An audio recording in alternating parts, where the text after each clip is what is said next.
Hello. Hey, everybody. We're actually going to get started. All right. If you direct your gaze up to this projector right here, we've got a QR code. Go ahead and snap a picture of it. If you guys want to ask a question at the Q&A at the end, we're going to pick like 5 really good questions. So make sure yours is really good. Please don't throw it away with something silly like Pepe or Yi, because Pepe is the correct answer, or fish. Pepe always wins. All right. We're going to go ahead and get started pretty soon. Let's just go ahead and start introducing. You guys ready? All right. Ladies and gentlemen, he stacks facts in the back room of a Walmart like a backroom stalker. But shocker, he's a Zoomer, he's not a boomer.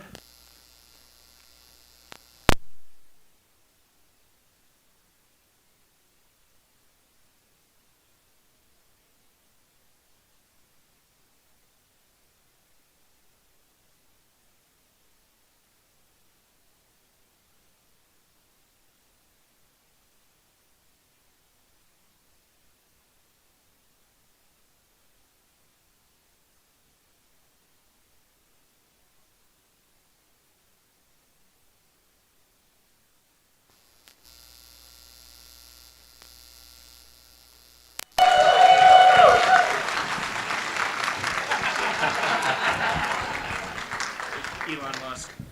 You want to make sure it's on? All right. My next guest stuck this to a chair, and he wanted me to read this for his introduction. I didn't write one for him. Let's see. I became famous playing Call of Duty, and now I make conservatives call me daddy. The card is blank, folks. I wrote that.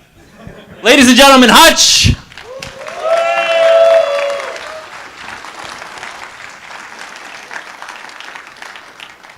All right, the official host and owner of the Bridges podcast, responsible for all booking.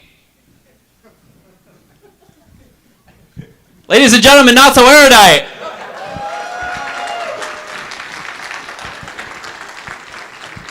All right, and finally, weighing in at 6'10", 482 pounds of pure muscle. The official co-host of Talk to a, ladies and gentlemen, Stephen Destiny Kenneth Bennell II.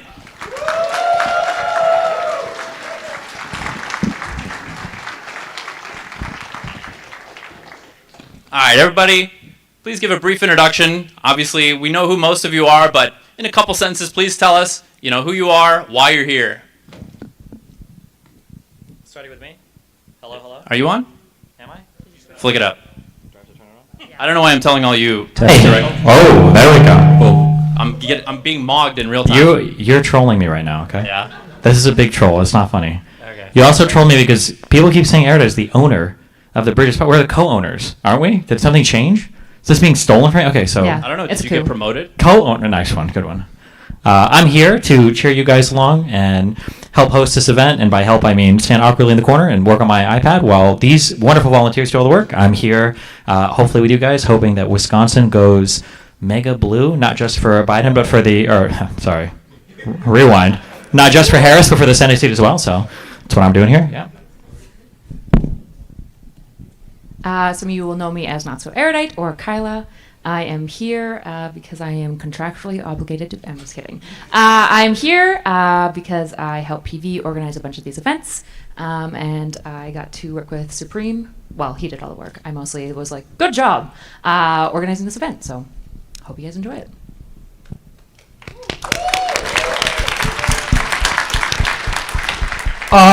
Excuse me. My name is Hutch. You guys, some of you may know me from Machinima back in the day, gameplay commentaries and whatnot. I got interested in politics really early on. I got super interested in politics during Trump. I'm here because I want to help you guys turn the state blue. Thank you. So I'm Josiah. I'm thinking about getting into political commentary or Call of Duty gaming, streaming. Yeah, we'll talk about that afterwards.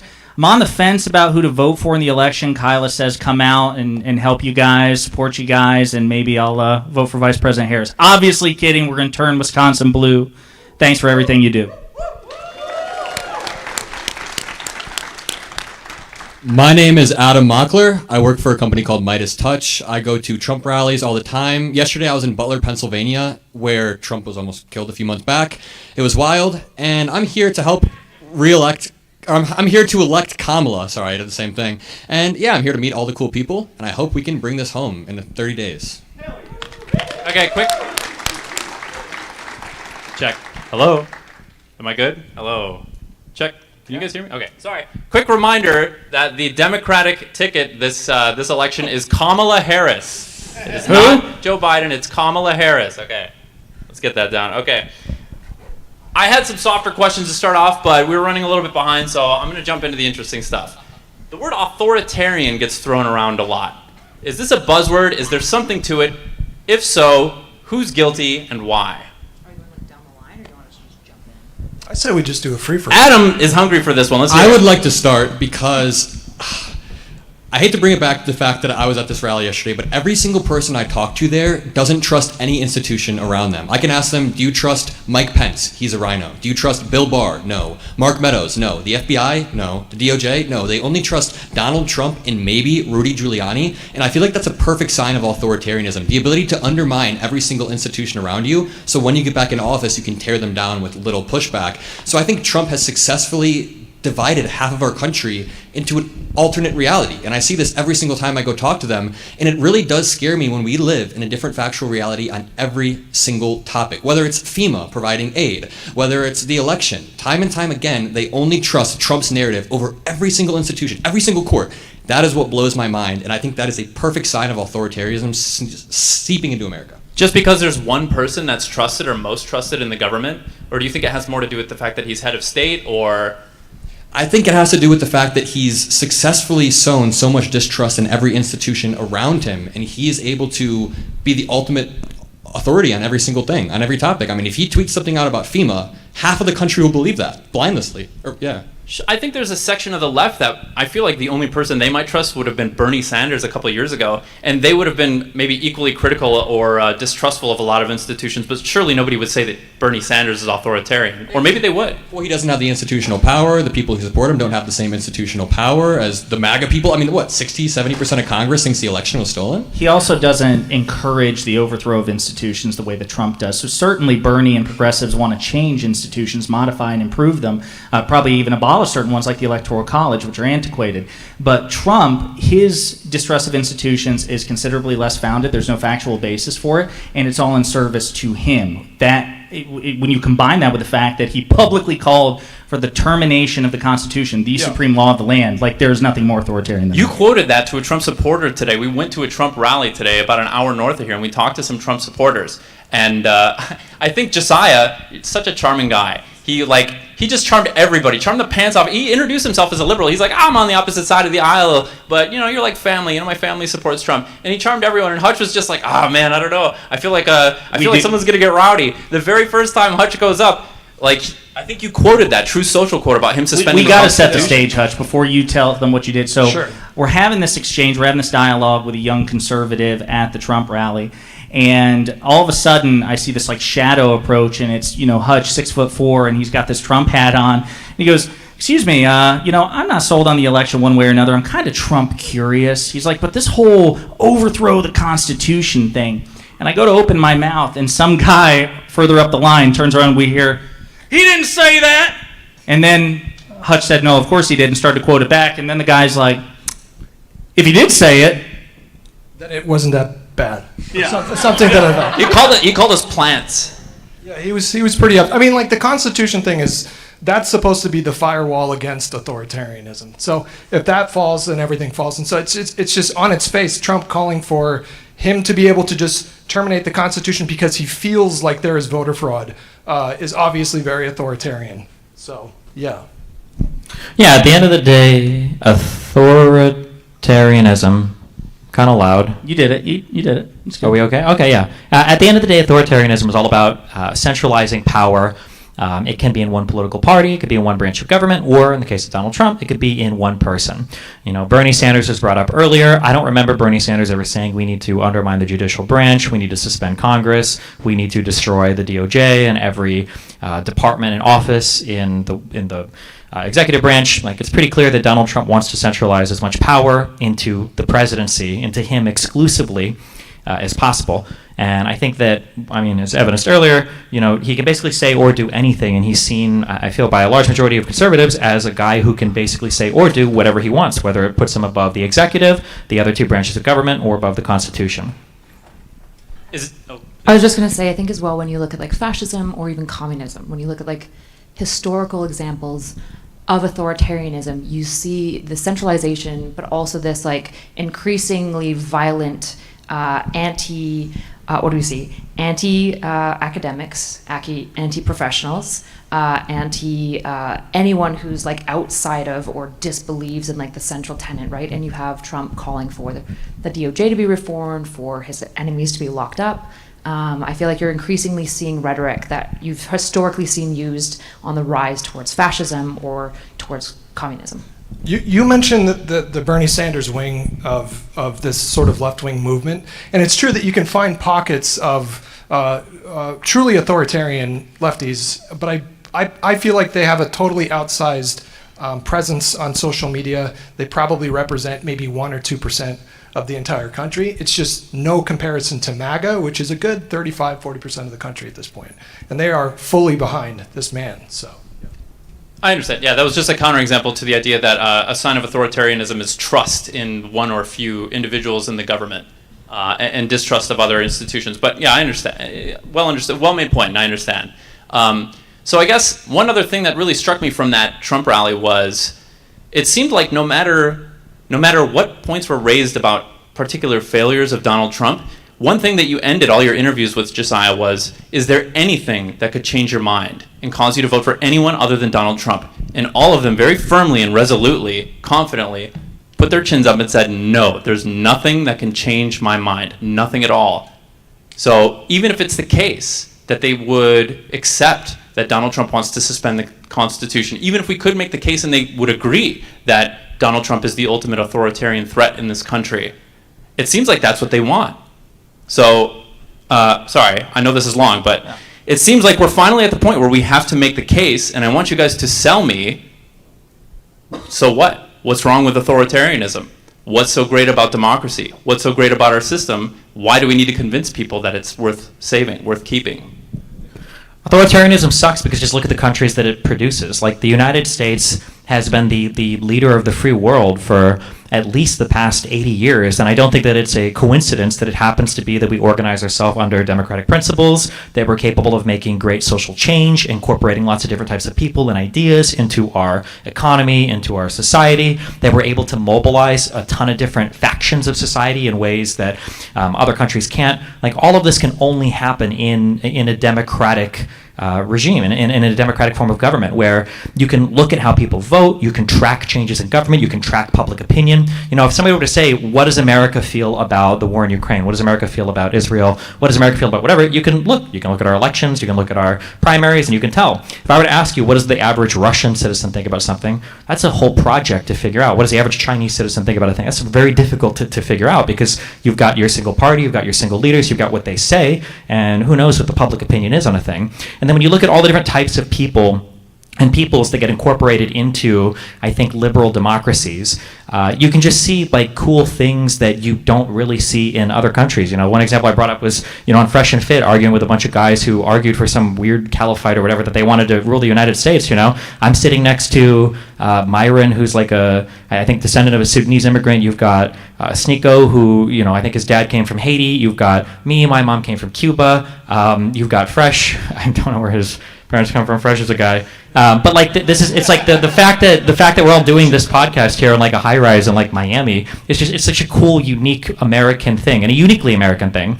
And I think that the conditions for these things to be created for foreigners to come into this country and to explore society or capitalism or business in the way that they want, I just think that's really uniquely American. I think it was JJ, or it might have been somebody else that gave me this quote, but one of the cool things about America, and I really believe this, that despite all of our flaws, I think America allows you to be the best version of yourself better than any other country would allow.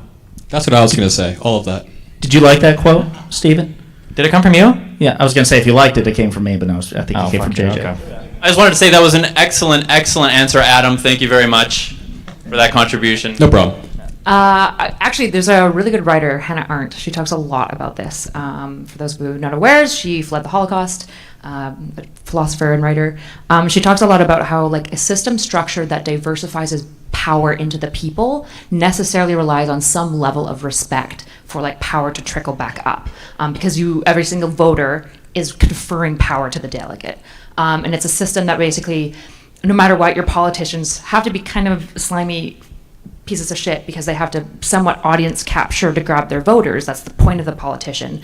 But they're doing that because they're trying to represent the people, whereas an authoritarian regime, she says, fundamentally always has to fall back on terror and oppression to maintain its structure, which is not good.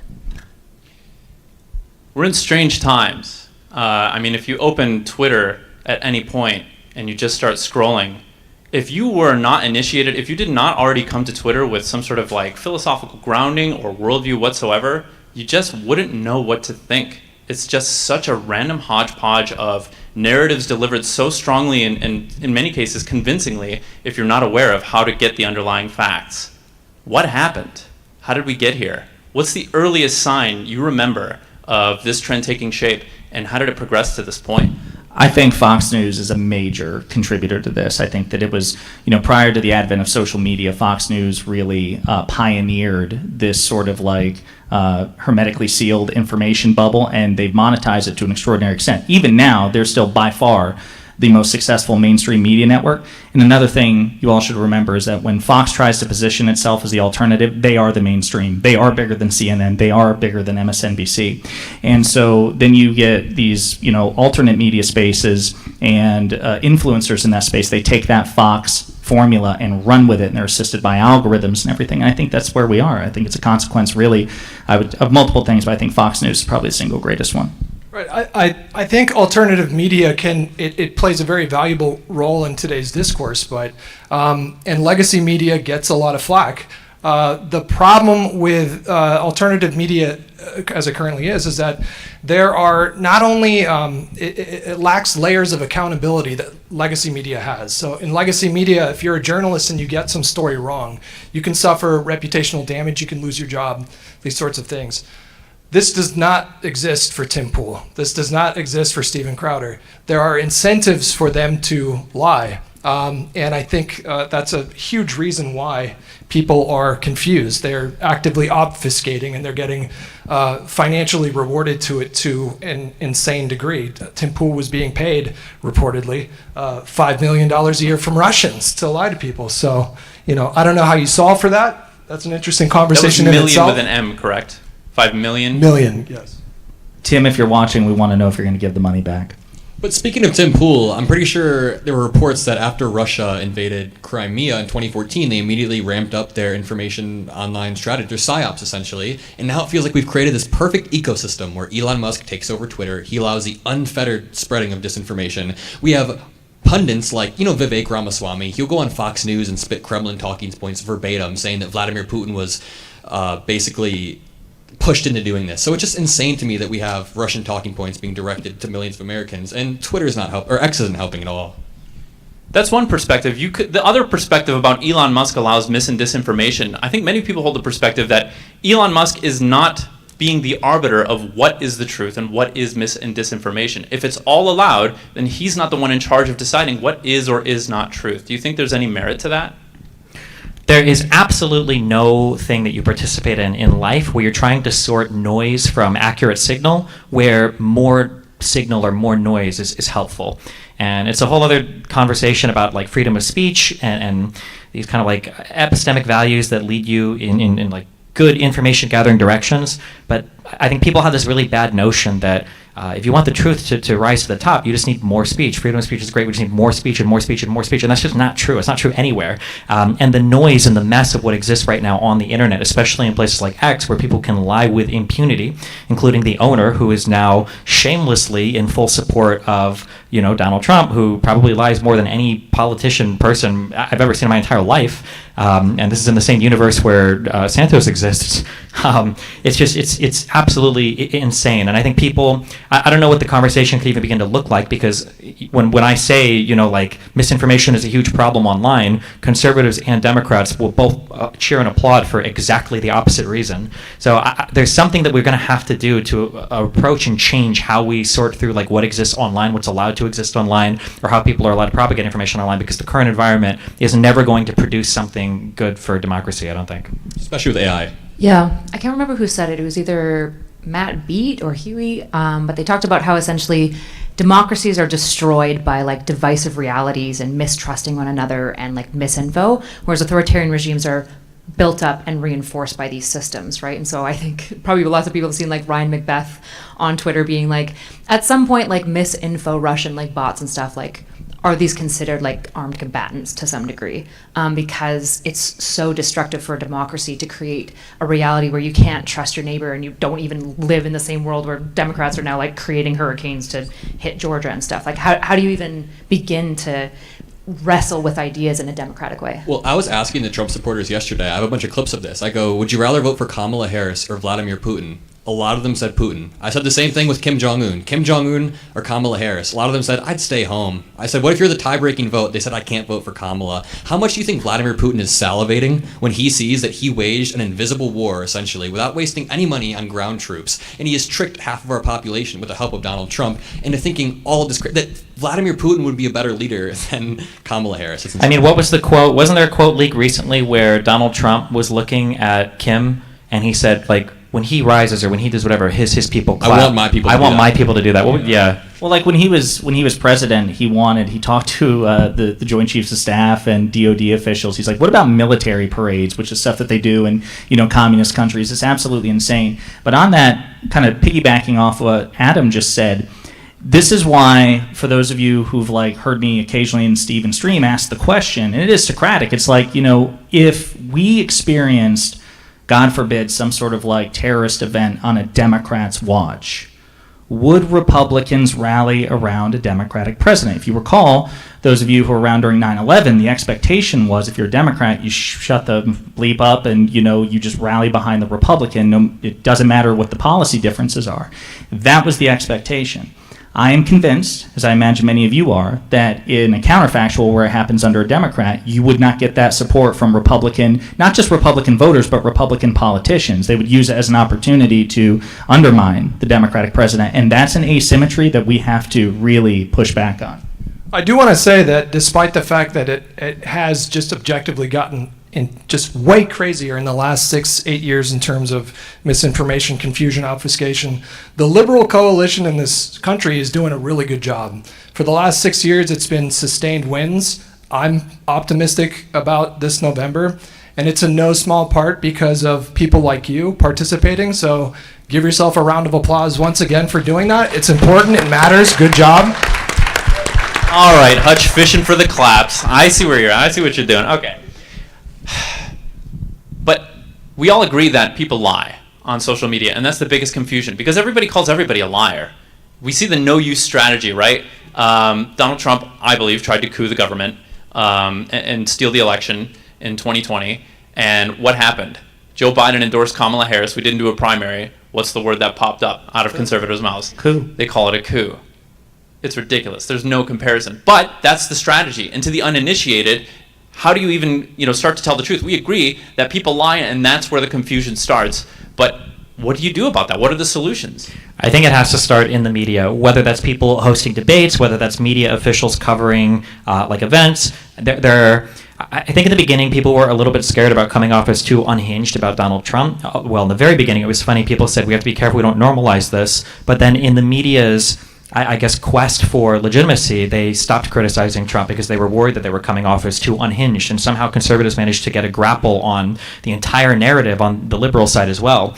And I think that people in media need to be less afraid of calling out the insanity on the conservative side and just hardcore fixating on that. Like, you can't make concessions anymore to these insane people. Like, you have to be willing to lay, like, in a fact-based world and to just stick there. Like, if you want to have conversations, I was talking earlier with Josiah, if you want to have conversations about, like, the FEMA response and everything going on for the hurricane, well, let's start with some quotes from Republican governors about Biden's response. Do you acknowledge that these quotes are real? Like, before you even move on to any crazy thing about Biden, you know, suiting up like Iron Man to block helicopters from rescuing people, like, it needs to be like a grounded in reality conversation, because conservatives are just completely and totally in another dimension right now.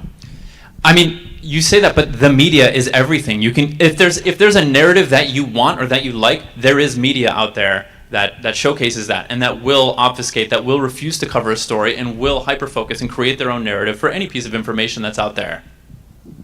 Deport them. I mean, we can't have that, right? In fact, don't clap for that. I mean, whatever. You can clap for whatever you want, but I think there are some no, basic don't things, clap for that. I command you. I think there are basic things that need to happen on media that I think could change. One, I think that this should be law. I think that nationalities should be forced to be shown for accounts that are operating on social media in the United States that do media reporting. Like, if you follow 10 accounts for news and this law passes and you find out that 9 out of 10 of those accounts are run by foreign nationals, I think that's important information that's important for an American to know. I think there are other steps that you could take in that direction. I think that income sources should be disclosed from people that are doing major media in the United States. I think it's insane that you've got people that are earning millions of dollars from who knows what companies that are just like blatantly lying to the American public. I think that there are steps that you can take to move in that direction, but we need like a culture change like as well in terms of how we deal with this information online. I do want to say this real quick because today was actually an inspiring example. So obviously we weren't able to create content, but if you go on Twitter, Aaron Rupar is somebody you should follow if you're looking for like really solid clips.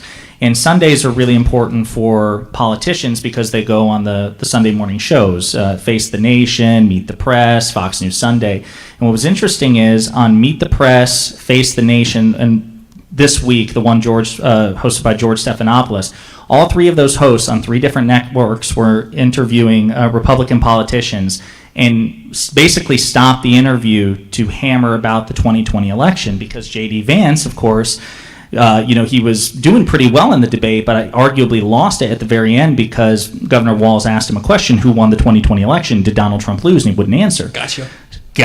And so these Republican politicians were forced to answer the question on 3 different networks. And the host actually they didn't just say, hey, who won the 2020 election?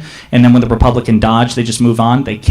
They basically spun tires to say, we're not going to just sweep this under the rug. We're going to make a point to our viewers that you can't answer this question, and it's a basic one. I think that's a step in the right direction. I think that's a step in the right direction, but not everybody's watching those networks. It's not the 90s anymore. We don't have the monoliths of media. We have a smorgasbord. It's a buffet of narratives. You can eat all the ice cream you want if that's what you like. You don't have to worry about nutrition. I think like the internet's kind of the Wild West right now. You can be anonymous, you can say whatever you want, you can lie. There's like, right now there's a girl that's blowing up on Twitter being like, I'm a Coast Guard on the ground and FEMA's actively turning away people. And like, again, I love Ryan Macbeth. He keeps on like tagging her and being like, you're literally lying. Take a photo with one of these emergency response workers, like prove your claims. And it's just going viral and she's getting paid, right? And so they're like, there has to be some level of like regulation that occurs, which I know is like spooky with free speech. But the issue is that part of the way that you keep things like somewhat democratic and liberal and free is by having some inbound structure, right? Otherwise you're in a Moloch's game to the bottom of like hell. A lot of people disagree with me on this. I don't really know if there's any space for internet anonymity anymore. I don't know how we keep doing it in at least like this public social media way. It shouldn't be the case that Cat Turd gets like 50 to 70,000 likes and engagements and impressions, and like, who's Cat Turd? Who is that? And wokeness is Jack Poso. Do you think this is realistic, though? Do you think there will ever be popular support for ending anonymity on the internet in this country? I think after some like major tragedy, that's when you're going to see like terrible, awful, acute reform. And it doesn't have to be ending all anonymity. Just anonymity related to media accounts. Like if you're doing media reporting, people should know who you are. It's insane that there are huge people that report. Like I don't think Ian Miles Chung, I don't think he's ever even been to the United States before. I don't even know if people know that. It's just insane how huge these accounts are and how influential they are to the American mind, and you have no idea who these accounts are. I don't think any other country in history would allow that. It's just insane. I think that's a good start. but that's not a universal solution. That doesn't cover everything, right? Newsmax exists unless, listen, the reality of Russian disinformation and Russian influence in our media and leveraging our freedom of speech against us is real, widely proliferated. It's severe, but it's too convenient to say that could be, you know what I mean, that would be the one panacea that could cure everything, is if we got rid of foreign misinformation. There are excellent incentives to just lie, and it is a proven method now to, I think, grow a media company, is to just lie and tell people what they want to hear. There doesn't need to be foreign influence. Well, I think, to be clear, I think we'd all agree that there is no panacea. There is no putting the genie back in the bottle. You can take, social and political action to try to reduce it in certain respects, like some of the proposals Stephen and Kyla were mentioning there. But to your point, like there's no way to totally undo it. You also, I think, when it comes to just general dishonesty, going back to, elections and the Republican Party, I think that you have to punish them at the ballot box. You have to show that this strategy of like widespread disinformation, like lying, politicizing FEMA response, that it's just going to result inevitably in an electoral defeat to the extent that that's possible. It's the only way they'll learn. Do you guys think media literacy classes from a young age is a good idea, or is that a simplistic answer? Yeah, but you need teachers that are media literate to teach the media literacy classes. But I don't think the issue isn't. This is something I've figured out. The issue isn't media literacy. People are way more media literate and scientifically literate, I think, than we realize. It's just that there's political weird locks in their brain that inhibit their ability to fairly evaluate something. Because as soon as you put something in front of somebody, who's like, I believe every single thing Trump said, I believe everything, and then you're like, okay, well, here's something that Hillary said. All of a sudden, these people know like every single government agency. They know all the scientific fact reporting institutions. They're like, well, what's it? Like, they know the information, but there's like a social factor that's destroying their mind when it comes to evaluating stuff. It's so frustrating. And a lot of times too, if you wrap liberal values in conservative rhetoric, like if you show that funding Ukraine is how you put America first, you can actually move these people over, which shows that they have like a rational strain in them. But obviously, I do think it largely is the media they consume, though. I wonder if there's I'm actually just thinking about this. State-dependent recall kind of like cues that essentially when you're like in a feeling or thought or environment or like situation that is similar repeatedly, like hearing Republican talking points, it's easy to remember all the information you've consumed that feels and is similar. Whereas the moment you move out of that state and you're trying to recall the same facts, it's really tough. This is why, just pro tip, if you're taking university courses, you should study in the class that you're writing your papers and exams in, because it will just perform significantly better. And so I wonder, like, a large part of this, when I look at like social media, and again, we can't put the genie back in, which is why we need like small things to disincentivize really bad actors, like demonetizing people who get community noted. If a community note goes, this is false, that person should never be paid, and they should probably be like shadow banned for like a day or two. Like, there has to be consequences for like malicious actors, and it needs to be a decently high threshold, because we don't want people who like are misinformed but not ill-meaning necessarily getting the same like nasty hit as somebody who's like actively knowingly lying. Well, what's the standard for that? Where do we draw the line? How can we confidently say this person is lying and it is malicious and they know what they're saying is not true? I mean, this is such a large question. I think the same way that we build a lot of these bills and standards, like it's not, we'll have to test and try it out. I think different social media platforms will do different things, and probably through like capitalism and human ingenuity, we'll find some balance of a line to do there. But like, if you get community noted, I think it's super fair for that to get demonetized and for you to be shadow banned for like a day. It's not the biggest thing in the world, but you're not getting paid for private consequences for dishonesty, so not necessarily judicial. And I wanted to touch on this. I had a strong reaction to this earlier. Donald Trump in 2016, I think before he even took office, I think it was a month or two after he basically won the election, before it was officiated, his first big move as the president-elect was to launch an assault on the media. He wanted to start his own media company, and we missed this earlier. We talked about distrust in institutions. I guess this can be rolled up into it. One of those institutions is the media. One of the biggest signs of an authoritarian leader is distrust of the media and trying to quell the media.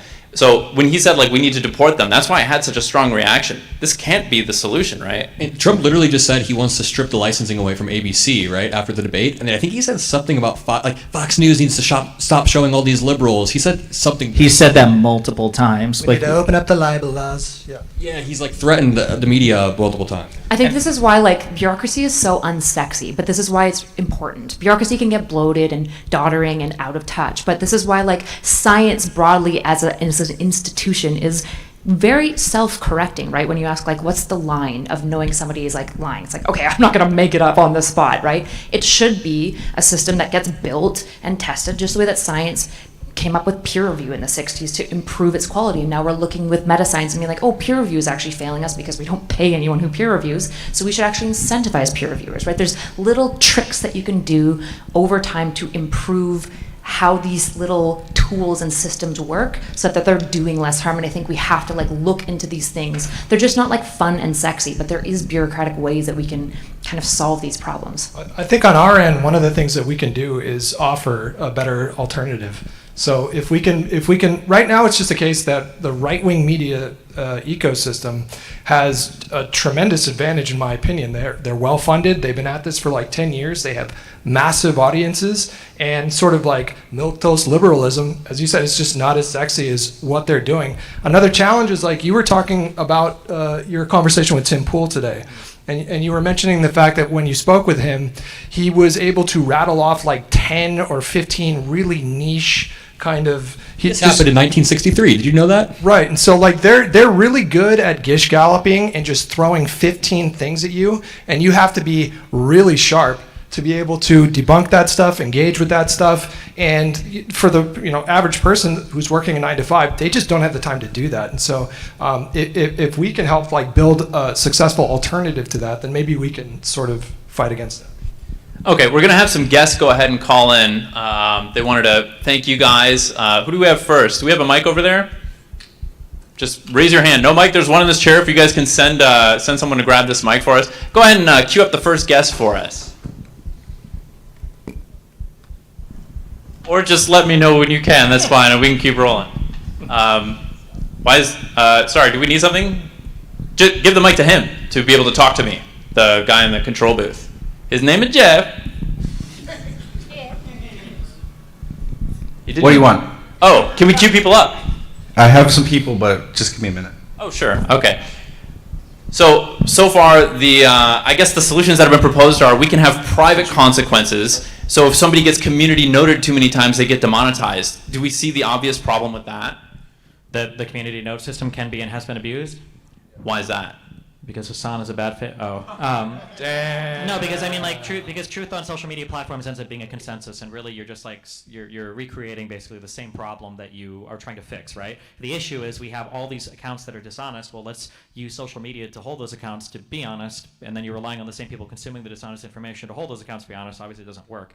One thing that I've become more and more aware of is the inability to exist in an environment where the standards are different on both sides. And that has to change. It can't be the case that, like Hutch, I kind of want to agree that you have to be equipped with like all these facts to go and fight with these people. But the reality is that's a losing battle. If Tim Pool can operate in an environment where he has absolutely zero accountability, you're never going to be able to defeat like a demon like that, right? This guy can lie about 50 million things. You can correct him on every single thing. And if you get one thing wrong, this is like the thing that they hammer you on over and over again.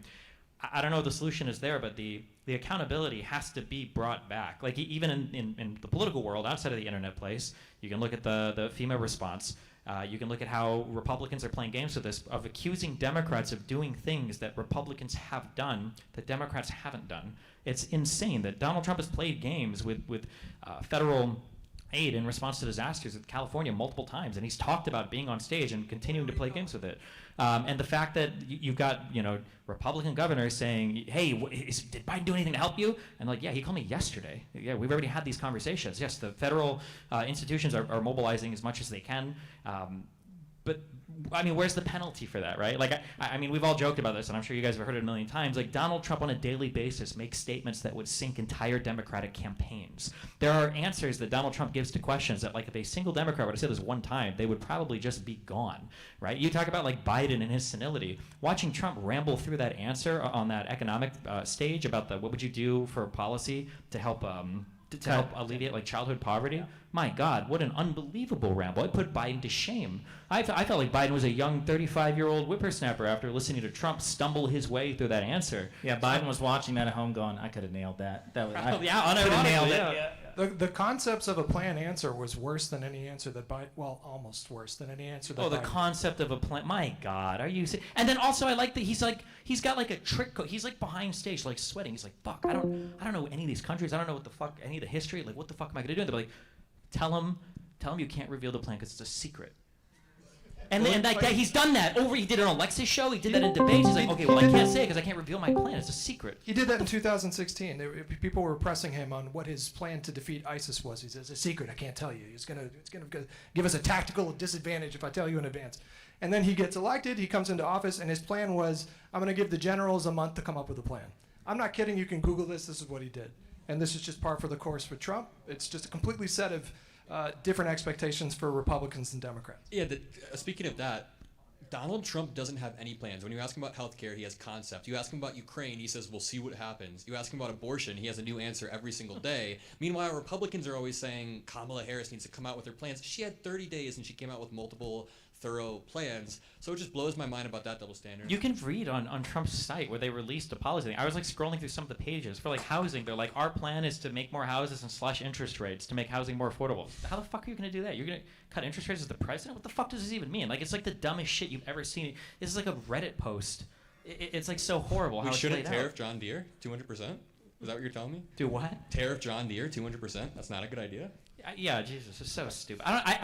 This is also, it'll never happen, but if any of the Democratic officials are listening to this, please, God, just one time, I just want to hear somebody say, like, Donald Trump, what are the three branches of government? Or Donald Trump, what, like, these are killer questions. What's the difference between a trade deficit and a budget deficit? What is the difference between our national debt and a budget deficit? What is a tariff? He will not answer those. He won't know the answer. He'll stumble through it. I know the branches so well, I don't even have to tell you. I know them so well. But Exactly. Let me tell you about the branches. They're the best. All right, I get it. We don't like this Trump guy. He's no good. Yeah, We're out here. We've talked a lot about Trump. One of the, I think, main styles of criticism right now coming from the right is that we're not actually excited about Kamala Harris. That this is another anti-Trump vote for the left. How do you guys feel about that? We're out here Fuck campaigning. them.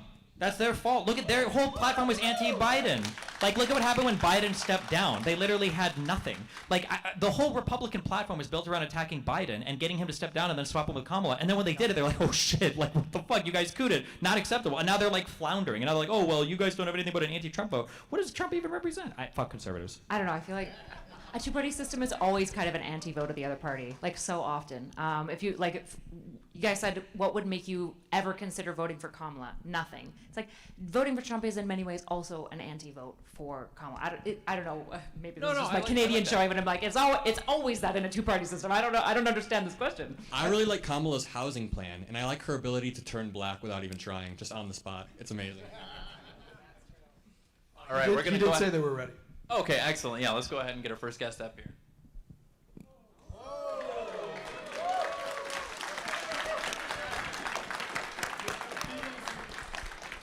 We got the beat. We got the I think beat. you should be live. What do you got for us? Oh man, this is weird. I just wanted to thank everybody. Well said, sir. You're muted, Mr. Beat. We're working on it. Oh. Ladies and gentlemen, Mr. Beat. All right. Okay. Excellent words of inspiration. I feel enriched, Yeah, personally. I was just laying out my plan of as far as Trump being the world anti-Biden. Whoa. Yes. I hear myself now. Oh, we got you. We can hear you, Mr. We Beat. got you. Okay. Hello, Mr. B. Thank you for calling in. Thank you, everybody. Thanks for having me. Thanks for being here. I can't hear you very well. Oh, there you are. Okay. Yeah, you just Can't see you either. This is weird. Okay. Well, you called in because you have a message for us. Go ahead and just tell us what you want to say. Yeah, I just wanted to thank everyone there for just walking the walk. You're just really inspirational to the rest of us because you're working hard. And so thanks for doing what you're doing. And this is kind of an important election. I would know a little bit about that. I've studied presidential elections for a while, and I'm a bit worried about this one. So it's comforting knowing that all of you are there doing that. I'm sorry I couldn't be there in person. Hey, it's no problem. Don't worry about it. Thank you very much for calling it. Everybody give Mr. B a round of Mr. B. applause. We love you. Yeah. We love you. All right, do we have someone else queued up? Just raise your hand if yes. All right. So I like what you said about, Trump is the anti-Biden candidate, but you would never be able to argue. I know, I'm seeing the emotes in DGG right now. You'd never be able to argue that conservatives or MAGA people are not excited about Trump, right? You could never, ever argue that. is there some legitimacy to the idea that this is another anti-Trump election? Do you think conservatives are right at all that we're not as... Sure, 100%, but who cares? A vote's a vote. Is that, I mean, if you center your election campaign around like a cult-like figure, it's not surprising if your people are obsessed with the guy that the other side might be voting against the guy. That's what you've decided that the election is about, you know? I think it's just a natural consequence of an absolutely cringeworthy dedication to Trump as an individual. Well, I think that I don't think the issue was policy with Biden whatsoever. I don't know if he passed a single bill that wasn't broadly popular. The ARP, the IRA, the gun reform bill, the Chips and Science Act. I think his agenda was broadly popular. It's just that people thought he was literally demented. And I think like a big part of that had to do with Rogan and that sort of like pocket of the internet normalizing all that talk. Obviously, the debate didn't help. But I think policy's in our favor. I think we can run on policy as long as he continues with that policy and she learns the lessons that he did. Then yeah, I think we have a winning message there. Yeah, I mean, listen, you can tell from the fundraising. I mean, she's kicking his ass in fundraising. You can tell from the crowds. I mean, obviously, Trump has always pulled in great crowds, but we're seeing some pretty competitive stuff from the vice president. You're seeing him winning, or her winning, rather, in head-to-head in terms of national polling and swing state polling. So there is energy. There is enthusiasm. Is it inextricably linked with an enthusiasm of defeating Trump? Yes, but this is, to me, like, the premise... we get asked all the time, so I think it's a fair question, but to me the premise is ridiculous. A vote is a vote. If your vote is motivated because you want to prevent a second Trump administration, that's perfectly rational, perfectly valid, and it's worked before. That was the reason President Biden won in 2020. So I think there's an affirmative agenda that you could defend. Adam and I had an encounter with a couple at a restaurant we were at as we were on our way out, where they said, "Hey, we couldn't help but overhear you. We want to know why you're supporting Kamala." And we had like a 10-minute impromptu conversation. It was an older black woman and then her husband, right? Okay, now keep telling the story. Yeah, and so we were on our way out. Adam forgot his wallet, so I had to get it, and we were on our way out, and she said, "Excuse me, couldn't help but overhear the conversation. You guys talking about politics.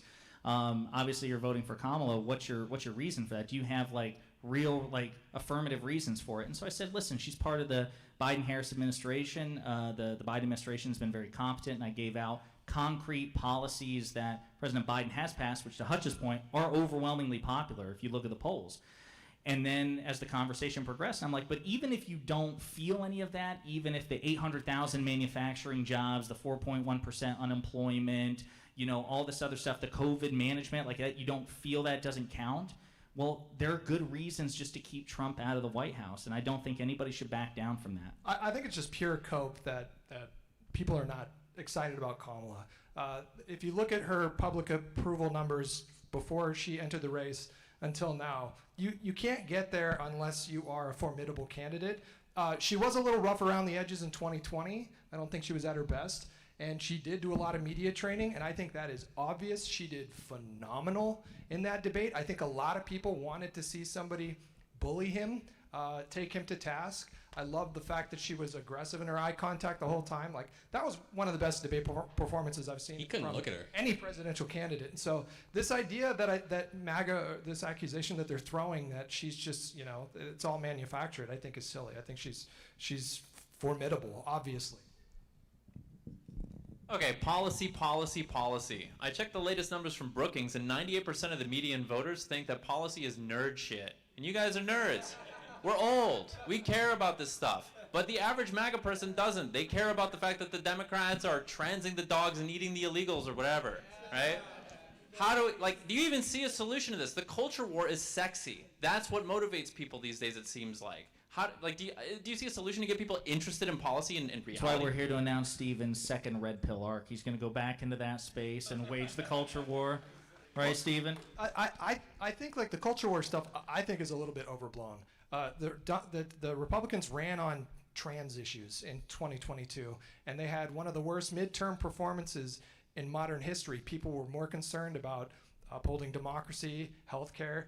2018, they ran on. Democrats ran on healthcare, is wildly successful. They didn't even focus.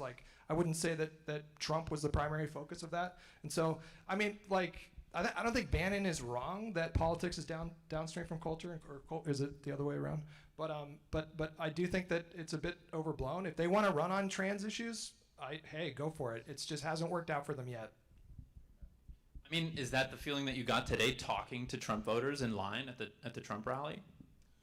Yeah, I mean, sure. I think that they're motivated quite a bit by culture war issues. I mean, again, I grew up in rural Kentucky, and here's the dirty little secret of red states. For the most part, they do worse than blue states. Blue states subsidize red states. Red states tend to be less educated, less healthy, poorer. And so Republican governance, generally speaking, as a proposition, doesn't get conservatives anywhere, and that's just a fact, and something you should constantly throw in people's faces when they challenge you on it. It is motivated by culture, but people turning up to a Trump rally, they're not the median voter. I don't think it is feasible to win over a Trump supporter at a Trump rally. I mean, Adam has made incredible progress in conversations with people, but much love to Adam. An hour after Adam's gone, they're going to go out and vote for Trump anyway. So I mean, you got to win over the median voter, the independent voter, who's going to be persuaded on stuff that actually hits closer to home, like healthcare and abortion, things like that. And when it comes to policy, I think a lot of people don't care. This is a point that Stephen makes, is because if you don't have an underlying understanding, or if you don't have an understanding of the underlying civics at play, then you don't understand how this policy gets passed or how it even affects you. So, for example, FEMA is a really good example. There's 2 congressional budgets, one for immigration and one for natural disasters. Trump supporters don't understand what Congress is, so how are you going to expect them to understand how this works? They don't understand what an elector is. How would they understand the fake elector scheme, et cetera, et cetera? Yeah. You guys have made a case for why trust in institutions are important and how that's one avenue of avoiding an authoritarian leader. Why should we be so sold? How can we rest at ease that the institutions we have now aren't corrupt? So much of the right thinks that the institutions we have are corrupt. Donald Trump ran on the corruption of the deep state and draining the swamp and whatnot. Why should we take the word that our institutions are legitimate and they're squeaky clean? Because everybody in the United States trusts our institutions, and you can see it based on how both sides act. In a world where Republicans, honest to God, thought that Democrats operated under the same standards that Republicans did, the immunity ruling would cause an instantaneous civil war, because every single Republican who's been saying that Biden and all the rest of the Democrats would arrest all their political opponents and assassinate everybody would go into hiding, or they would start fighting, but they don't. They'll say these things, or they'll make these accusations about Democrats, but they never act in this way. You'll have a guy who's been living on, insulin or takes aspirin or ibuprofen or whatever, talking about how he doesn't trust the FDA. You'll have a guy talking about how the vaccines were rushed, so they don't trust them, but they'll be doing everything they can to get their hand on monoclonal antibodies. You'll get people saying they don't trust like Big Pharma because they don't trust the manufacturing process, but they'll do everything they can to try to get ivermectin or hydroxychloroquine. Like, they do trust the institutions. They just selectively decide what their talking points are, and I think everybody operates essentially that way. I think it's like one of the biggest thinking errors. It's really, really common. Our brains are very inclined towards seeing negative things occur and blowing that up and remembering it. One of the biggest dopamine hits you ever get in your brain is when you have a negative experience, and it helps you form a memory of that negative experience. And so it's really important to remember, I mean, this is good for government and people and life, which is that like a single negative experience, a single moment of corruption or error, there has been problems in the government, there has been corruption, there has been negative things. The problem is that that's not a good way to paint the entirety of the system, because A, you pretty much never see when it's working smoothly because you're not going to notice it, it's not going to stick out. Looks like you want But conservatives aren't riding on a single notion of corruption. They think everything is evidence of the corruption that they already believed in. The Trump indictments, right? Everything you just said about they trust institutions, all the examples you listed were things that Trump endorsed. It's all roads lead to Trump, wise man once said. Yeah, I think that's an important thing to point out to kind of illustrate the challenge that we have. So one of my persistent criticisms of the Biden administration is President Biden's appointment of Merrick Garland as Attorney General. So if you recall, Merrick Garland was supposed to be President Obama's Supreme Court replacement for Justice Scalia. And he was, in his day, a phenomenal prosecutor, and he was a widely respected judge. There's a good case to make that he has a judicial temperament now, not a prosecutorial one, where he is very slow, now methodical, but very slow to bring charges. And so this is what my frustration is. I think we needed a Rottweiler in the Attorney General's position, because there's credible reporting that part of the reason Merrick Garland hesitated to prosecute Trump was because he was afraid the DOJ would look weaponized to Republicans who already had doubts about it. But if you look at polls, Republicans are not won over. But it would, though, right? There's no confusion that it absolutely would. No, it wouldn't, because I mean, like, Donald Trump went on Fox, was it the Sunday Futures, whatever, and literally said, why isn't the DOJ needs to start indicting these people? Donald Trump on media that is supposed to be the enemy of the people has said, where's my DOJ? Why aren't they indicting people? Like, he said that. And then you talk about the weaponization of the DOJ going after people. My God, don't ever look into that Ken Starr investigation into the Monica Lewinsky shit. That was 4 years of digging. Don't look into the Hillary Clinton shit. That was years of digging, of mainstream media coverage, of Comey making bizarre... If there would be a collective Republican suicide event, if an FBI head came out and gave such an excoriating review of stuff when there weren't even criminal charges to recommend, let alone actually bring, let alone an indictment, let alone a conviction, right? And then meanwhile, you've got Biden, who watches as his son is convicted over some of the funniest shit in the universe. But what was it, $250,000 of back taxes? Meanwhile, Roger Stone makes a settlement with the IRS for $2.1 million of back taxes that he was hiding in another company. It's the standards are, you can't live in this world. You cannot live in this world. It's insane. I understand this argument that you're making. They're hypocrites, that they obviously do trust these institutions to some degree because they trust it when Trump is behind it. But is that not evidence of exactly what I said, which is that, doesn't this align exactly with their idea that everybody but Trump is corrupt? So when he's you shouldn't operate like you care. So if we want a Rottweiler, then we want a Rottweiler, because to a Republican, any dog, even a mini poodle with a D on its head, is going to look like a Rottweiler. So you might as well pick one if that's what you're going to do. 100%, yes. All right. I want to move on to more serious topics. I know we've started light today. Josiah. Yes. What is the most embarrassing thing you've ever done? Real voice. What is the most embarrassing thing you've ever done? Besides this, you don't have to say. No. So I'm motherfucker. trying to. I've been very lucky that most of the like truly cringe shit has been friends I've been like adjacent to. One that was really awkward for me that kind of like will wake you up in the middle of the night. I don't know if you guys have those moments where you're like deep in REM sleep and all of a sudden some like memory will just wake you up in a cold sweat and you're like, cringe. So there was one that comes to mind instantly. I was on a date in 2014. I had been single just for a few months out of a long-term relationship, first date after it. We just got done watching a movie. I was walking her to her car, and I couldn't read the signs. I couldn't pick up on the clues and the cues yet. So she leaned in, but the way she leaned in, she kind of like had an arm and a fist up, so I thought she was going for a fist bump.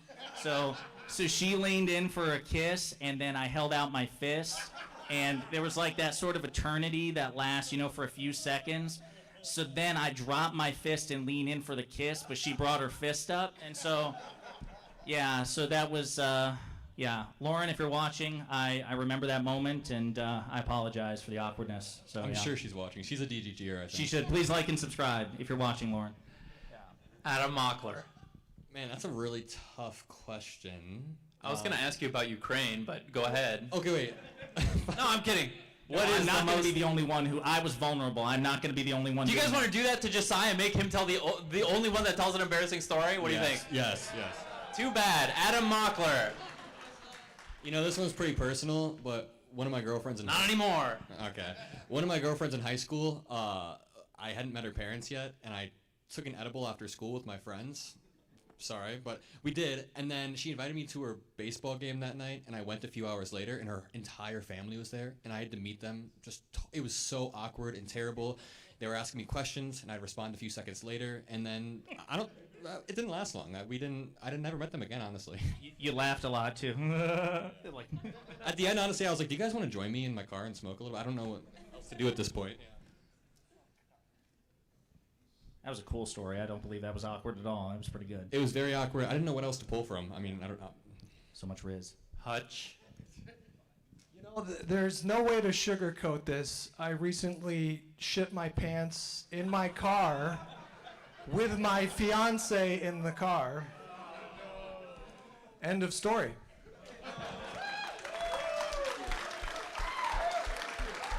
M. Night Shyamalan would not have written that script.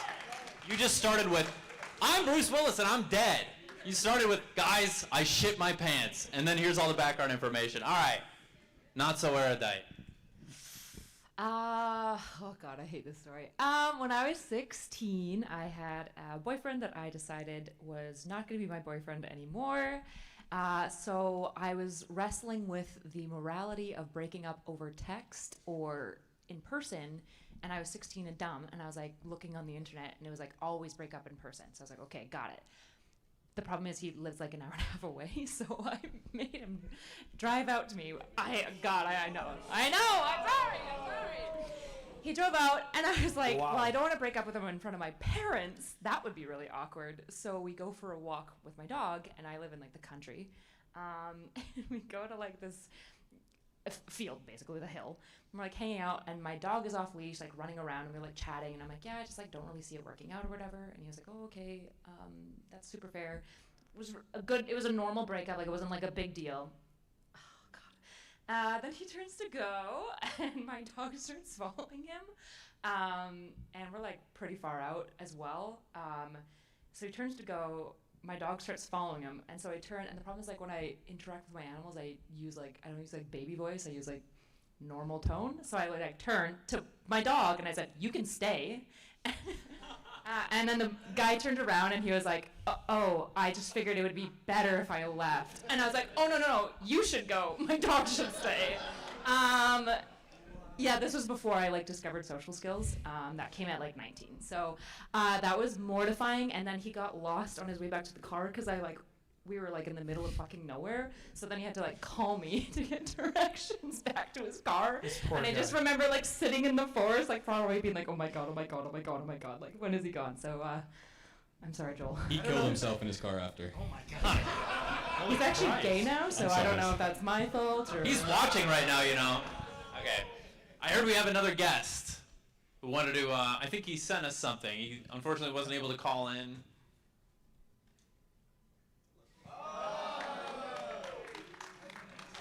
Leave it there. Dan's new profile picture. Well, what's up, Wisconsin?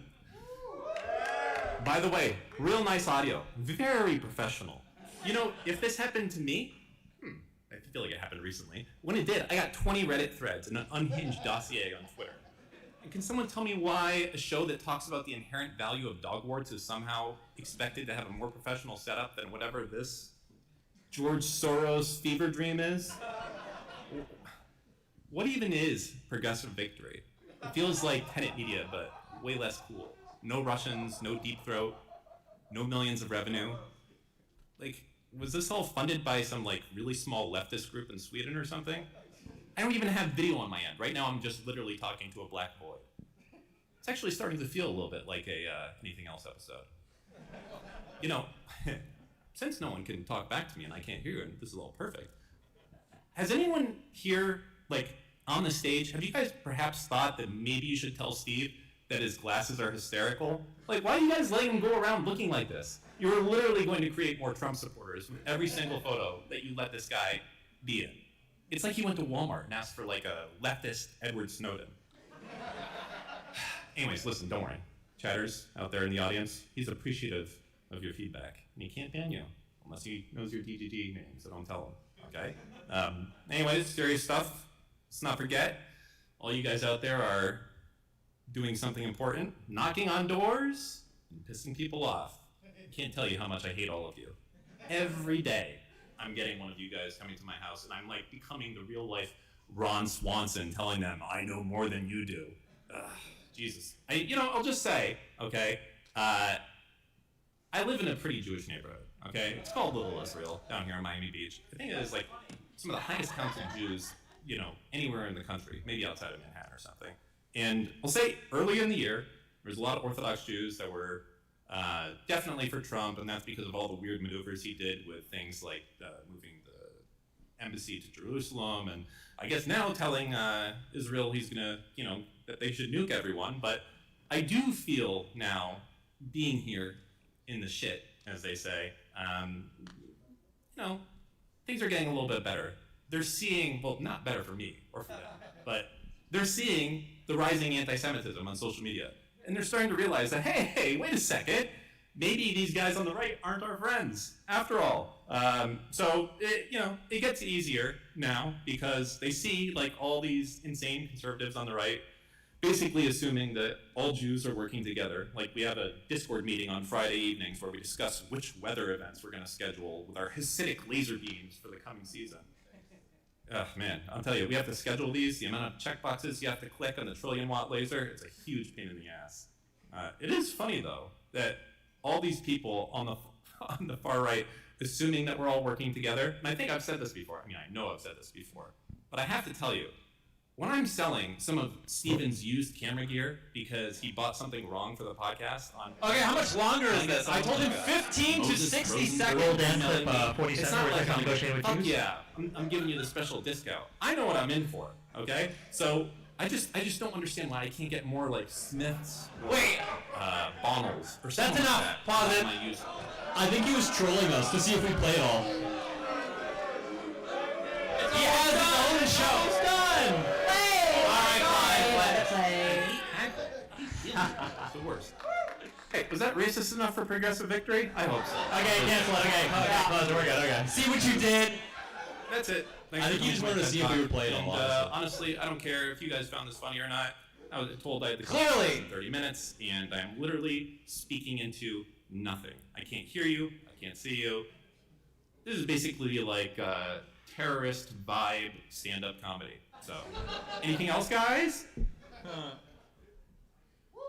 Can we get applause for Dan for putting more work into that script than he's put into 30 episodes of our podcast so far? Thank you, Dan. I told him 15 to 60 seconds. Somehow he's not Multiplied it a even bit. here. He's not even here. Somehow he found a way to delay my show. Dan is an overperformer, okay? I guess so. Where did he find time to write that? I think we asked him like an hour ago. He's riffing. Yeah, I guess so. It's all natural. All right. Do we have another one? Okay. He needs 1 minute. He needs to do his embarrassing stuff. Don't jump the gun. Nice. My whole life is on stream. What is there to say? Give us an old one. Something that you would An have said. old one. There was a time when I was in. Anybody here remember me going to Taiwan? Okay. I know you've been, but yeah, this is not like a familiar one. How the fuck do you know? I don't trust you. No. Okay, I'm just kidding. Yeah, so I was in Taiwan, and there was a guy that had invited me there. We were doing it was a sponsored event for, I think it was like computer cases or computer chairs or something. And there was this Asian girl who was, I guess, like morale for people. I don't know. They bring in like these people that dance and take pictures or whatever. I don't know what the thing is. She didn't really speak in English, and I'm just kind of here in the corner like doing, I don't know, we were chatting about chairs or whatever, and this girl comes up to me, and I'm like, oh, I figured it was like a fan who wanted a picture. And so she comes up and she poses, and then I go to like put my hand on her shoulder or whatever, and immediately her and the I guess her handler or whatever like comes up and he's like, don't touch her. And it was so insanely fucking awkward. So I end up doing this like half picture with like half hover handed. I have no idea what's going on. Have you ever seen the weird picture of me near an Asian girl in a dress in that, I think it was like a Red Bull Atlantis shirt or whatever. And I'm like hunched over. That's where the I've not picture seen is. it, but DGG has its assignment now because I'd like to see that photo. Is that the OG Tiny? Is that the OG Tiny too? Well, it's been photoshopped so many times. I don't know what the original is, because I think that's where the one picture I'm like, and my head is like fucking huge. That's where that Photoshop comes from. That's a pretty good one. I was gonna do talents. Oh, okay, we got another guest. Thank God. Held hostage? Looks like he has a very important message for us. Let's hear it. This ought to be important. Everybody better pay attention. Oh.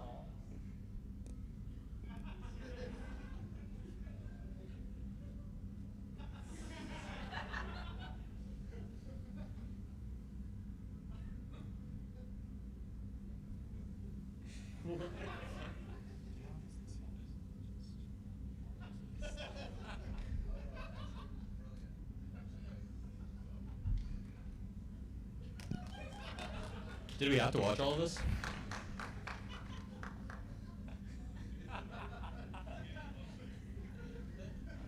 How does this feel longer than Dan's? Ladies and gentlemen, give it up for Drag.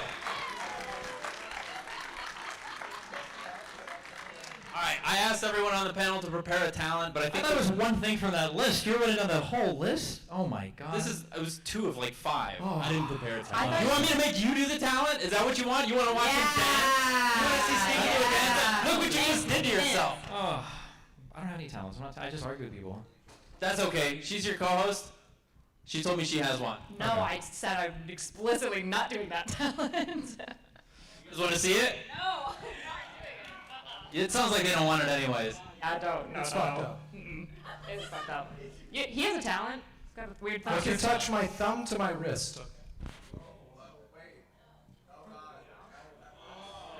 So can I.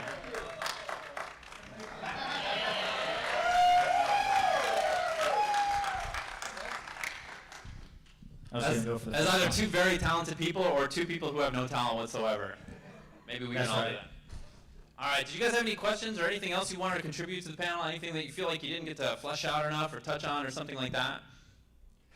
Thank you guys for being here. Let's win this election so that our institutions can be secure for decades to come. And a lot of you guys seem like you're in your 20s, like my age, so I think this election does have implications decades down the road. If we ever want to have functioning institutions where we can pass climate change bills, pass anything that we care about, this election is kind of it, I feel like. Not to be too doomer, but...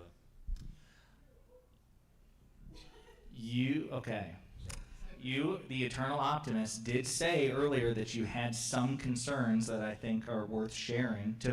I believe fear is a proper motivator in context. Okay, we can take nothing for granted. You guys have kicked so much ass today, but this is still probably going to be a coin flip election based on the current indicators. Now, I'm a pessimist by nature. I've been a bit more optimistic since the vice president became the nominee, but I was stunned earlier today when Adam was like, I've got some concerns, and I think they're worth sharing because no one here in person or watching online should take any of this for granted. Yeah, we beat Trump before, but a lot of people thought that was the end of Trump's political career, and now in so many ways he's stronger than ever. His support among the Republican base is more cultish now than it ever was.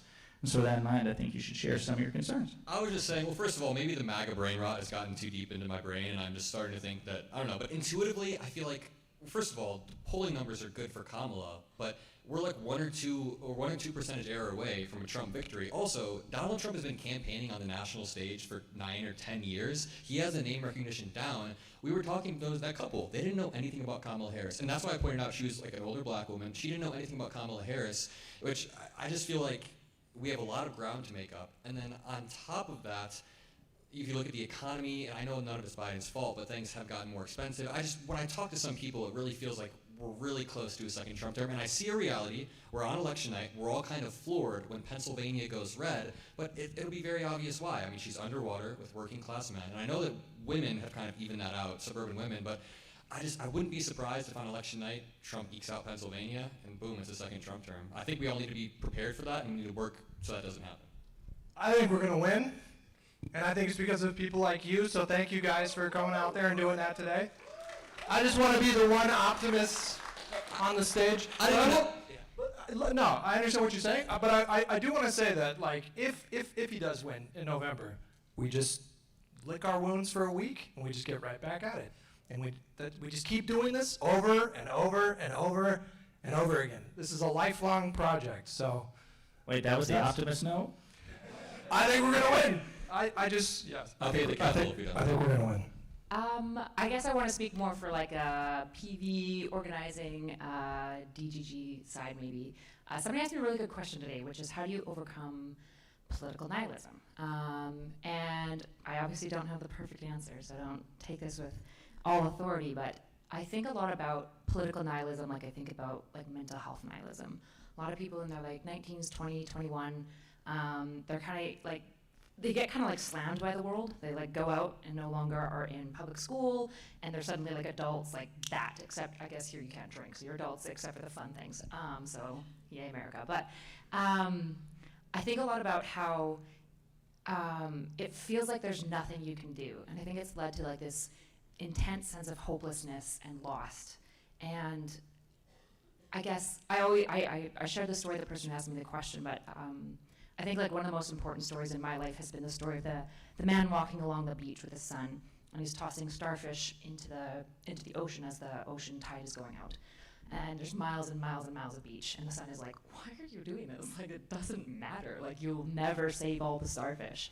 And he like picks up another starfish and he tosses it in the water, and he says, yeah, but it matters to that one. And so I think like a lot of times we get really scared of the size of like the national story, and we look at it and we're like, oh my gosh, these like Republicans think that Democrats are like controlling hurricanes now. Like, what do we even do about this? But there's like doors that you can knock. There's people with mental health issues you can go volunteer at. There's connections you can make. And I really do think, like, you know, Jordan Peterson doesn't have a lot of good stuff, but he does have a really good psych take, and he borrows it from the field. But it's this idea that, like, when you want to make an impact in the world, you like start really small, get that right, and then you go from there. And that's like where meaning is found as well. And I think like you guys coming out gives me hope. It gives me a sense of like meaning, and I appreciate you guys all coming out. And I think kind of take that with you and find ways to infuse that hope and meaning in small ways in other parts of your life. All right. Okay, Miss America. Jeez. Appreciate you. Go for it. One of the things I really want to ask you guys when I see you come out here is there's this really sick shotgun mic, okay, by Sennheiser. It's an MK8060. I'm just curious if you guys think it's a good mic to no, I'm just kidding. Okay. One of the things I used to say when I was looking at the 2016 to 2020 Trump term is I used to say that Trump did a really good job at stress testing America's institutions. That at the end of the day, the American project was saved by the framework that the Constitution and countless years of grueling legislature activity, Supreme Court decisions, prior presidents, like all of this stuff had built a system that was able to withstand the actions of Donald Trump. And I gave a lot of credit to our institutions for that, and I don't say that anymore. I think it was a totally wrong take. I think the institutions help. But one thing that I noticed as you dive deeper into the stories is at the end of the day, the only thing between us and authoritarianism or us and oblivion are really individuals. It's a lot of individual good people that are making good decisions that are keeping the country on the right track. I think that when we look at the events of history or the events before us, even if we don't consciously feel this way, intuitively, we have this incorrect notion that history is inevitable, that things that happened would have always happened, and things that will happen are going to happen regardless. And nothing can be further from the truth. Whether it's you guys doing things to take action in local communities, whether it's you guys participating in events like this, whether it's retweeting my epic tweets and spreading the word, fundraising for political projects you feel passionately about, or even being maybe that little bit of extra social pressure in your own life to change the mind of a friend or family member in terms of how they vote. There are all of these little actions that every individual can take to change what is not an inevitable destination for history. The books are open before us, and I think that seeing you guys participate in projects like this, and seeing you guys do everything you can do at the individual level, slowly builds towards hopefully a better America that represents where we came from and has a good idea in mind of where we should be going. So thanks a lot for you guys coming out. I really appreciate all the help and the volunteers and everything else. I'd reiterate everything that was said before. These events are running unbelievably smoothly now as a result of all the help of the volunteers and because you guys are doing such a great job at participating and everything else. So yeah. And Kyla's right. Listen, I don't think there's a single person who's going to leave this room. Okay, yeah, I'll do it after you clap. I don't think there's a single person in this room right now that's going to leave this event and not remember it for life, and remember it as like something really important and meaningful to them. I think you're right. Yeah, this has certainly added a lot of meaning for me. This was a lot of fun for me, getting to meet all you guys. How do you guys feel? All right. And last thing, before we close out, I just wanted to congratulate all these guys on such an incredible year. Adam Mockler signed with Midas Touch. You have blown up over the year. It's been a good year for you, right? Appreciate that, man. Yeah. Josiah, same thing, from nothing, built his YouTube channel. You're huge now. Hutch has recently made a pivot into politics and is getting such a warm reception. How do you feel about that? Great. Excellent. Oh yeah, the fist bump. Yeah, there we go. Just kiss. Okay. Kyla, you're the co-host of not anything else. Sorry, of Bridges, which is getting huge. How do you feel? That's like, honest to God, as a podcast I really started listening to. You guys, your guests are so good. You guys are like the anti-Rogan. You guys are bringing in the academicians to counter like the whack jobs that Rogan finds so fascinating. I feel really enriched. Steven, my God, what a year it has been for you. Honest to God, you should be so proud of yourself. Like, you have done, like, you dove into so many difficult topics, and I think you became such a dominant voice. The war in Gaza. All right, we got it. All right, let's go. Rolling credits. What are we doing? Really, I mean, like, law, I think you should be really proud of yourself, and I think we should all give Steven a hand. This has been, like, an incredible year for all of you guys. You guys are the real heroes, okay? Clap for you. It's been an incredible year for you guys. You guys should give yourselves a hand. We love all of you. Wait, can we get a round of applause for Wicked Supreme for hosting us? Hell yeah. I'm getting paid. Don't worry about me, okay? I've been compensated. It's too much as well, okay? Don't let my boss know that. Okay, hey, thanks so much. We love you guys. Yeah, one last round of applause. Thank you very much, everyone. Bye, guys. Thanks, everybody. We're going to do an award show because you guys are the real winners. I guess nobody cares about awards. We take this?